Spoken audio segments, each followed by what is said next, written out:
Hello बच्चों, लेकर आए हैं आईटी फाउंडेशन सीरीज का lecture number 03 forces and laws of motion का। लेक्चर नंबर 02 में हमने न्यूटन के फर्स्ट लॉ को डिस्कस किए थे, जिनमें हमने ये जाना था कि अगर कोई ऑब्जेक्ट रुका हुआ है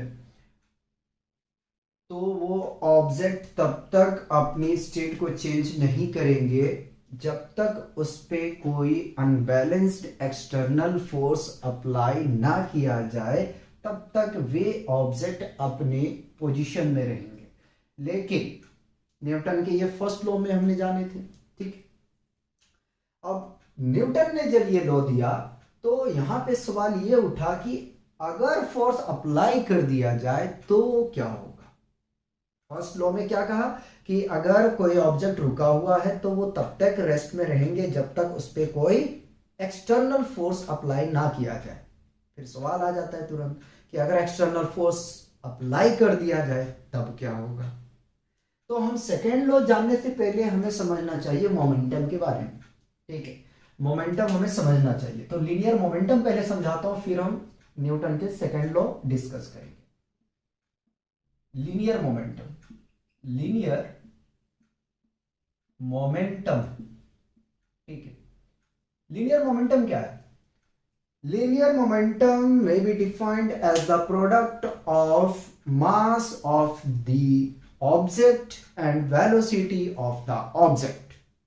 लीनियर मोमेंटम को हम डिफाइन कर सकते हैं मास और वेलोसिटी के प्रोडक्ट के रूप में किसी भी ऑब्जेक्ट का, ठीक है। मोमेंटम होता क्या है? तो मोमेंटम जो है ना, जो मूविंग ऑब्जेक्ट होता है उसका एक प्रॉपर्टी होता है, ठीक है। क्योंकि अगर रेस्ट ऑब्जेक्ट की आप बात करेंगे या बॉडी की बात करेंगे तो वहां पे लीनियर मोमेंटम जीरो होता है, ठीक है। तो हमने क्या कहा? हमने कहा कि लीनियर मोमेंटम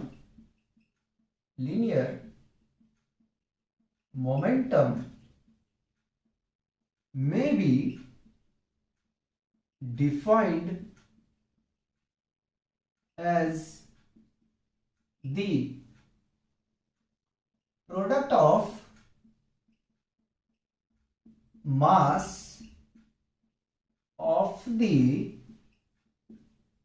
body या ऑब्जेक्ट लिख सकते एंड वेलोसिटी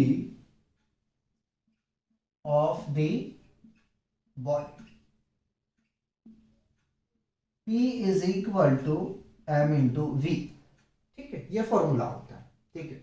तो लीनियर मोमेंटम क्या होता है? लीनियर मोमेंटम होता है मास और वेलोसिटी का प्रोडक्ट, ठीक है। तो मोमेंटम जो है उसी डायरेक्शन में होंगे जिस डायरेक्शन में आपका वेलोसिटी होगा, या तो जिधर आपका वेलोसिटी होगा उसी डायरेक्शन में मोमेंटम होगा। तो ये तो फॉर्मूला हो गया, ठीक है। अब थोड़ा सा और इसको क्या करते हैं, डेप में चलते हैं, ठीक है।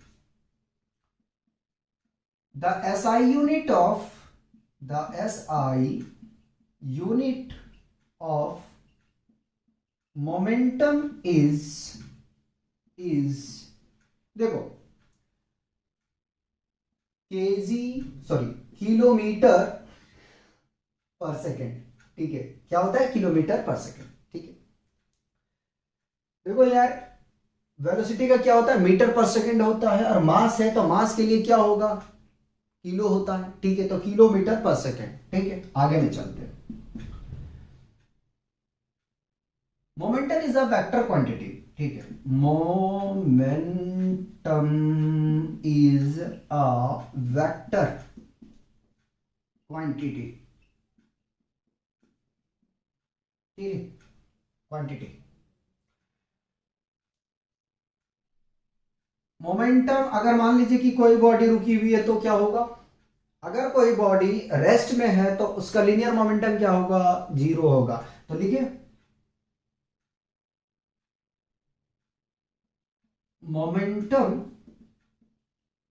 Of body at rest is zero. अगर कोई बॉडी रुकी हुई है तो उसका मोमेंटम क्या होगा? जीरो होगा। लीनियर मोमेंटम लिख सकते हैं, नो प्रॉब्लम, ठीक है। आगे में चलते हैं। वेयर, यहां थोड़ा सा और समझाते हैं आप लोग को। Where m is equal to mass of the body या ऑब्जेक्ट, तो बॉडी लेके चल रहे हैं, बॉडी लेके चलेंगे। और v क्या है? Velocity of the body. और p क्या है? Linear momentum of the body या मोमेंटम ऑफ द बॉडी। ठीक है, मोमेंटम ऑफ द बॉडी। ठीक है, बताओ कोई कंफ्यूजन है तो? लीनियर मोमेंटम प्रॉपर्टी होता है मूविंग ऑब्जेक्ट का। ठीक है, जितना ज्यादा उसका वेलोसिटी होगा उतने ही ज्यादा मोमेंटम होगा। ठीक है, अब आगे में चले। आगे में चलते हैं, समझते हैं Newton second law of motion. तो हाँ, थोड़ा सा रिकॉलिंग करेंगे। फर्स्ट लॉ में हमने ये जाना था कि अगर कोई ऑब्जेक्ट रेस्ट में है या मोशन में है, ठीक है, तो वो तब तक उस कंडीशन में, स्टेट में, पोजीशन में रहेंगे जब तक उस पे कोई अनबैलेंस्ड एक्सटर्नल फोर्स अप्लाई ना किया जाए। ठीक है, न्यूटन ने ये फर्स्ट लॉ में कहा। ठीक है, तो तुरंत यहीं से क्वेश्चन अराइज हुआ कि बताइए अगर फोर्स अप्लाई कर दिया जाए तो क्या होगा। तो न्यूटन के सेकेंड लॉ में कहता है कि external force applied on any object is directly proportional to the rate of change of momentum। अगर उस पे कोई एक्सटर्नल फोर्स, ठीक है, कोई एक्सटर्नल फोर्स किसी भी ऑब्जेक्ट पे अप्लाई कर दिया जाएगा तो उसका जो मोमेंटम होगा वो चेंज हो जाएगा। ठीक है, directly proportional to the rate of change of momentum, यानी कि जितना फोर्स अप्लाई किया जाएगा उतना मोमेंटम में भी परिवर्तन होंगे। ठीक है, ये स्टेटमेंट कह रहा है न्यूटन के सेकंड लॉ में। ऊपर वाला मैं समझा देता हूं। According to Newton second law of motion, the rate of change of linear momentum of a body is directly proportional to the external force applied on the body. ठीक है, क्या कहा सेकंड लॉ में कि अगर एक्सटर्नल फोर्स अप्लाई कर दिया जाए उस बॉडी पे तो उसका जो मोमेंटम है वो चेंज हो जाएगा। तो चलते हैं और समझते हैं। ठीक है, चलते हैं और समझते हैं, उसके बाद एग्जांपल समझाएंगे। तो क्या कहा कि some external force is directly proportional to the rate of change of momentum, the rate of change of per unit time या टाइम इंटरवल। ठीक है, अब हम लोग जानते हैं कि अगर प्रोपोर्शनैलिटी साइन को हम जैसे हटाएंगे तो कोई ना कोई कांस्टेंट आएगा। तो F external force is equal to K times of the rate of change of momentum, the rate of change of per unit time या टाइम इंटरवल। यहां डेल क्या रिप्रेजेंट कर रहा है? तो डेल जो है वो चेंज को रिप्रेजेंट कर रहा है। किन में? मोमेंटम में। किन में? टाइम में या टाइम इंटरवल। हम लोग जानते हैं फॉर एसआई सिस्टम के लिए, ठीक है, जो के का वैल्यू होता है वो 1 होता है, या प्रैक्टिकली, ठीक है, हम के की वैल्यू जो होता है वो 1 लेते हैं। ठीक है, तो यहां लिख देता हूं कि फॉर एसआई सिस्टम, ठीक है, के इज इक्वल टू 1। ठीक है, के का वैल्यू कितना लेंगे? 1। तो एक्सटर्नल फोर्स क्या हो जाएगा? External force is equal to the rate of change of momentum upon the rate of change of time. ठीक है, मोमेंटम समझाने का कारण यही था कि मोमेंटम का फॉर्मूला हम यहां पे रख देंगे। ठीक है, तो F external force is equal to, अगर हम P की वैल्यू रख दे तो del V into mv by del t. ठीक है, अब देखो जो भी चेंजिंग आएगा वो मास में चेंजिंग नहीं आएगा। ऑब्जेक्ट का जो मास है वो कांस्टेंट रहेगा। जब कांस्टेंट रहता है, ठीक है, तो आप m कांस्टेंट है इसको बाहर लेके आओ। चेंज किस में होगा? वेलोसिटी में होगा। चेंज किस में होगा? वेलोसिटी में। तो F external external force is equal to m del v by del t. ठीक है, और जरा सा याद करो, हमने आपको चैप्टर मोशन में करवाया था कि the rate of change of velocity, the rate of change of per unit time, it is known as acceleration. ठीक है, हमने करवाया था, याद कीजिए, acceleration is equal to del v by del t. ठीक है, del v by del t. ठीक है, और डेल वी का मतलब क्या हुआ था? डेल वी का मतलब यही हुआ कि final minus initial by time interval. ठीक है, एक्सेलरेशन का यही फॉर्मूला हमने जाना था।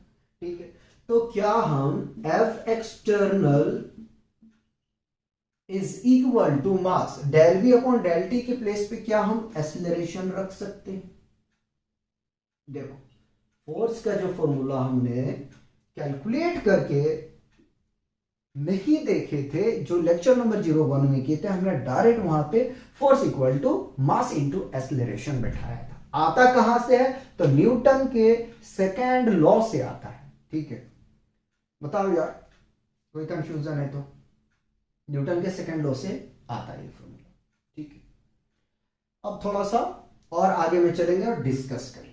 ठीक है, एप्लीकेशन जो न्यूटन सेकेंड लॉ का है वो है एक आपका कैचिंग और क्रिकेट बॉल। ठीक है, ये ठीक है, और दूसरा है हाई जंप। इसको समझते हैं क्यों लिखा गया है, इसका क्या मतलब है। ठीक है, उसके बाद में थर्ड लॉ को समझेंगे। ठीक है, अच्छा, सेकेंड लॉ को लॉ ऑफ मोमेंटम भी कहते हैं। ठीक है, लॉ ऑफ मोमेंटम कहते हैं। देखिए, कैचिंग अ क्रिकेट बॉल हम लोग बहुत अच्छे तरीके से जानते हैं और देखते हैं कि जब कोई बैट्समैन बॉल को हिट करता है, ठीक है, तो बाउंड्री पे या फील्ड के किसी भी एरिया में जब कोई फील्डर कैचिंग करता है तो वो अपने हाथ को पीछे की तरफ खींचता है। ठीक है, नोटिस किया होगा, और नहीं किया हो तो देखना। जब कभी कैच लिया जाता है तो हाथ को पीछे खींचता है। ऐसा क्यों? क्या रीजन है खींचने का? तो ऐसा इसलिए करता है ताकि जो बॉल का टाइम ड्यूरेशन है उसको इंक्रीमेंट कर देता है। ठीक है, इंजरी नहीं होता। अगर आप बॉल आ रहा है, आप हाथ ऐसे ही रोकोगे तो आपके हाथ का जो है वो आपके हाथों में इंजरी होगा। हो सकता है फ्रैक्चर हो जाए आपके हाथ में, क्योंकि बहुत तेज वेलोसिटी के साथ में वो बॉल आती है। ठीक है, अब देखते हो ना, एक बॉलर बॉलिंग करता है, तुरंत उसको हिट किया जाता है। ठीक है, उतने ही अमाउंट का मोमेंटम उसमें दिया जाता है, हिट किया जाता है। फिर बॉलर के पास में जब आता है तो उसको हाथ को पीछे की ओर खींच लिया जाता है। खींचने का मेन मकसद यही है कि उस बॉल का जो है वो टाइम ड्यूरेशन बढ़ जाता है, और टाइम ड्यूरेशन जब बढ़ जाता है तो जो एक्सेलरेशन होता है भाई वो घट जाता है। कितना घटता? v minus you by T. Acceleration घट जाता है, कितना डिक्रीज हो जाता है? v minus you by T, जिसके वजह से बॉल जो है जब वो हाथ को खींचता है तो एक्सेलरेशन इतना डिक्रीज हो जाता है। ठीक है, डिक्रीज हो जाता है, और कैचिंग करने के बाद में बॉल स्टॉप हो जाता है, रुक जाता है। तो हमने क्या कहा? हमने कहा कि कैचिंग अ क्रिकेट बॉल, जब एक बैट्समैन बॉल को हिट करता है या कोई थ्रो करता है, तो जब बॉल को वो कैचिंग करता है तो अपने हाथ को पीछे की तरफ खींच लेता है। इसलिए खींचता है ताकि उस बॉल का जो टाइम ड्यूरेशन है वो बढ़ जाए और एक्सेलरेशन डिक्रीज हो जाए। कितना डिक्रीज हो जाए? v minus you by T, जिससे इंजरी नहीं होगा उस प्लेयर के हैंड में। ठीक है, और एग्जांपल लेते हैं जो आपने बिल्कुल देखा होगा। ठीक है, एक हम लेते हैं, पहले हाई जंप को समझते हैं। ठीक है, देखिए, किसी फ्लोर से अगर आप ग्राउंड पे डायरेक्ट जो है जंपिंग करोगे, ठीक है, तो क्या होगा? ये होगा कि आपका पैर का फ्रैक्चर होने की चांसेस होते हैं, इंजरी होने का चांसेस होता है। ठीक है, लेकिन वहां पे भी हम क्या करते हैं? वहां पे भी हम खड़ा नहीं रहते। आपने देखा होगा जब कूदते हैं तो हमारे जो दोनों पैर होते हैं उसको फोल्ड कर लिया जाता है।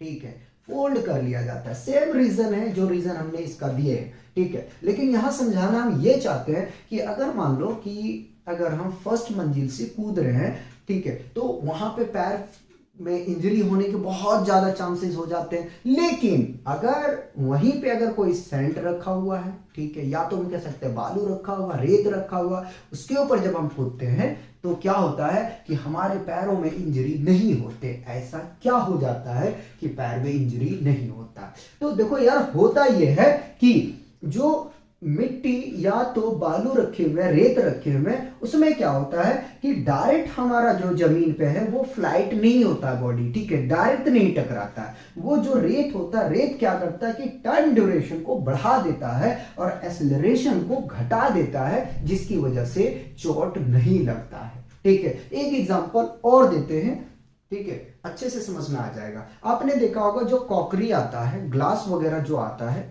ठीक है, कांच का, तो उसको जब पैकिंग किया जाता है ना, तो उसके बीच में या तो पेपर या तो ग्रास, या तो पेपर या तो ग्रास को रखा जाता है, ठीक है, ताकि दो जब ग्लास आपस में उनका कोलिजन हो, दो ग्लास का आपस में कोलिजन हो, तो वो डैमेज ना हो, ठीक है, वो क्रैक ना हो, वो ब्रोकन ना हो। इसलिए क्या किया जाता है कि बीच में घास को रखा जाता है या तो कोई पेपर को रखा जाता है। उससे क्या होता है, जब आपस में दो ग्लास का कॉलिजन होता है तो जो टाइम ड्यूरेशन होता है, जो फ्लाइट होने का, जो दोनों का टकराने का टाइम ड्यूरेशन होता है, वो बढ़ जाता है और एक्सेलरेशन क्या होता है, उनका डिक्रीज हो जाता है, ठीक है, जिसकी वजह से वो कॉकरी ग्लास नहीं टूटता है।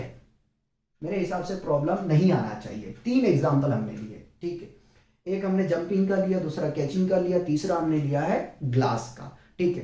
तो ये एग्जांपल किसका है, न्यूटन सेकंड लॉ का, ठीक है। अब थर्ड लॉ हम देखेंगे, एक्शन रिएक्शन जो है उसको हम देखेंगे। पहले इसको क्या करेंगे, रफ करेंगे, उसके बाद में उसको हम समझाते हैं। पहले इसे कॉपी किया जाए। न्यूटन के थर्ड लॉ देखते हैं। थर्ड लॉ को एक्शन रिएक्शन लॉ भी कहते हैं, ठीक है। तो बहुत इजी लॉ है जो थर्ड लॉ है, कहता है every action has equal and opposite reaction, ठीक है। आपका हर एक एक्शन का जो है इक्वल और अपोजिट रिएक्शन मिलेगा, ठीक है। समझाने के लिए एकदम आसान तरीके से समझाते हैं कि अगर आप बहुत मेहनत करके स्टडी करेंगे तो ये तो फिक्स है कि आपका रिजल्ट बेहतर आएगा, ठीक है। तो जो आपने हार्डवर्क किया वो क्या है, एक्शन, ठीक है। रिजल्ट जो आता है वो क्या है, रिएक्शन। अगर आप अच्छे तरीके से पढ़ाई नहीं करते हो तो ये भी पक्का है डेफिनेटली आपका रिजल्ट बेहतर नहीं आएगा, ठीक है। तो एग्जाम्पल इसके लिए क्या है, स्विमिंग है। स्विमिंग में क्या करते हैं हम अपने दोनों हाथों से पानी को पीछे की ओर धक्का मारते हैं, ठीक है। तो एक्शन हमने क्या किया, एक्शन हमने ये किया कि हमने हाथ से जो है वो पीछे की तरफ पानी को धक्का मारे, ठीक है। तो रिएक्शन हमें क्या मिला, हम आगे की तरफ मूव करने लग गए, ठीक है। अरे भाई समझ में आ रहा है। स्विमिंग में आपने किया है, स्विमिंग में देखा होगा कि पानी को हम क्या करते हैं, पानी को हम पीछे की ओर धक्का मारते हैं तो हम आगे की ओर बढ़ते हैं, ठीक है। इसका क्या मिल रहा हमें, एक्शन ये हाथ हमने लगाया भैया, उसको धक्का मारना स्टार्ट किए, ठीक है। तो हमारा जो मोशन हो रहा है वो फॉरवर्ड डायरेक्शन में हो रहा है। उसी तरीके से आपने देखा होगा कि, अगर देखा नहीं होगा तो देख लेना, ठीक है। जब गन में क्या किया जाता है कि जो फायर किया जाता है ना, तो आपने देखा होगा कि गन से जब बुलेट निकल जाती है, ठीक है, निकलने के बाद में वो गन में एक तरह का झटका महसूस होता है जिसको रिकॉइल वेलोसिटी कहते हैं। हम क्या कहते हैं, रिकॉइल वेलोसिटी कहते हैं। जब इस पे प्रॉब्लम इसका कराएंगे वहां पे कंसेप्ट क्लियर हो जाएगा। तो रिएक्शन जो है वो गन पे लगा रहा है, कौन लगा रहा है, जो स्प्रिंग है वो झटका मार रहा है जब बुलेट फायर हुआ, ठीक है। तो बुलेट निकला, वो क्या हुआ भैया, एक्शन, ठीक है। किसी को हिट करेगा उसका कुछ ना कुछ होगा रिएक्शन, ठीक है। भैया गोली लगने से क्या होता है, टिकट कट जाता है उनका, कटता है नहीं कटता, ठीक है। तो रिकॉइलिंग ऑफ गन, बुलेट निकला, आपने ट्रिगर दबाया, दबाने के बाद में उन्होंने हिट किया बुलेट को, बुलेट जब गन से निकला, ठीक है। तो फिर पीछे में जो होता है एक झटका, एक फोर्स लगता है, उसको रिकॉलिंग वेलोसिटी कहते हैं या रिकॉलिंग फोर्स भी कह सकते हो आप, ठीक है। और जो थर्ड एग्जाम्पल है ये हम लोग सब जानते हैं कि जब हम चलते हैं तो जमीन के ऊपर हम एक्शन लेते हैं, ठीक है। इस तरीके से हम पीछे की ओर धक्का मारते हैं, ठीक है। तो जमीन हमें रिएक्शन क्या देते हैं कि हम आगे की ओर मूव करते हैं, ठीक है। तो हम यहां से क्या कह सकते हैं, एक्शन हुआ, किस पे एक्शन हुआ, जमीन पे। जमीन ने रिएक्शन आपको दिया, आपके पैर को दिया, क्या दिया आपको, पैर, जो पैर है, ठीक है, फुट है, उसको रिएक्शन प्रोवाइड किया जिससे आप आगे मूव करने लग गए, ठीक है। तो न्यूटन का जो थर्ड लॉ है वो बहुत आसान लॉ है, ठीक है। क्या कहता है, every action has equal and opposite reaction. तो आप इन तीनों एग्जांपल को लिख सकते हो। तो हमने न्यूटन के फर्स्ट लॉ, सेकेंड, थर्ड और इनर्शिया के टाइप जाने और लीनियर मोमेंटम को भी डिस्कस कर चुके हैं। तो बेसिकली अपने पास में एक टॉपिक बचा हुआ, law of conservation of mass, ठीक है। और एक्स्ट्रा जो टॉपिक हम कवर करेंगे उसमें करेंगे पुली का क्वेश्चन करेंगे, ठीक है। पुली का जो कंसेप्ट है उसको हम कवर करेंगे, थोड़ा सा फ्रिक्शन को डिस्कस करेंगे, ठीक है। एक दो जो लेक्चर होंगे वो 9th क्लास से अबव में जाएगा, क्योंकि अपना जो सीरीज है वो सीरीज है आईटी फाउंडेशन का, ठीक है। तो 9th तक रोकना ठीक नहीं है। यहाँ तक जो हमने भी डिस्कस किया ये 9th क्लास तक का है पार्ट, ठीक है। अब जो लेक्चर नंबर 04 होगा उसमें हम क्या करेंगे कि प्रॉब्लम को कवर करेंगे, क्योंकि हमने जितना थ्योरी था उतना हमने कवर कर चुके हैं, ठीक है। अब हमारा बच गया है कि न्यूमेरिकल पोर्शन को कवर किया जाए, ठीक है। बताओ अगर कोई कंफ्यूजन है तो। आसान है यार, तीनों लॉ को माइंड में रखो, 11th में भी काम आएगा, कंपटीशन में तो काम आएगा ही आएगा। अपना बेस बना के चलो भाई, जितना बेहतर आपका फाउंडेशन होगा उतने ही जल्दी आप किसी भी एग्जाम को क्रैक कर दोगे, ठीक है। अगर आपका बुनियाद अच्छा नहीं है तो आप रेंगोगे, ठीक, उसमें कोई शक की बात नहीं है, आपको रेंगना पड़ेगा, समझे। तो यही रोकेंगे बाबू, तीनों आपका ये लॉ कंप्लीट हो गया है, ठीक है। नेक्स्ट लेक्चर में हम डिस्कस करेंगे प्रॉब्लम को।